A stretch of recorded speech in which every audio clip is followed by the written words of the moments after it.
સારી ટેવ કઈ કઈ હોય તેના વિશે આપણે જોશું. તમે બધા તમારું કામ જાતે કરો છો?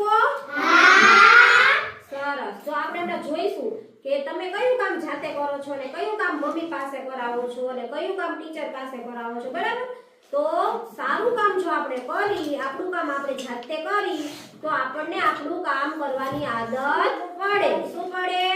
આદત પડે. તો બધાએ પોતાનું કામ હવેથી જાતે જ કરવાનું. શું કરવાનું? જાતે જ કરવાનું. સરસ. ચાલો આપણે જોઈએ કે શું કામ આપણે કરવાનું. હો, ચાલો. ચાલ બેટા, સ્કૂલેથી આવી ગયો? લાવ, તું કેટલો થાકી ગયો છે, હું તારો બેગ મૂકી દઉં. ના મમ્મી, હું મારું બેગ જાતે દઉં. દાદાજી તો આ ચશ્મા ઘરે જ ભૂલી ગયા, હવે તેને દેખાશે પણ નહીં.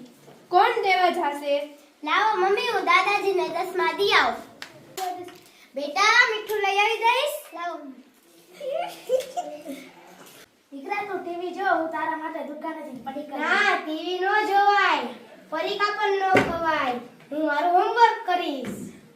પપ્પા, મમ્મીએ સરસ મજાના ઘરે અડદિયા બનાવ્યા છે, તે જ હું ખાઈશ. બહારનું કોઈ દિન નહીં ખાઉં.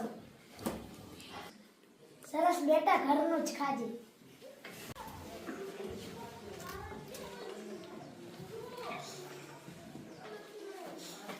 લાવ બેટા, તો થાકી ગઈશ, તારા બૂટ જગ્યાએ મૂકી દઉં. ના મમ્મી, મારા ટીચરે કીધું છે હું એકલી જ મૂકી દઈશ.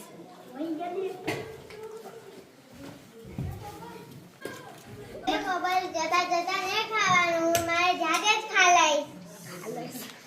સરસ બેટા, તું નિરાશથી જમી લે.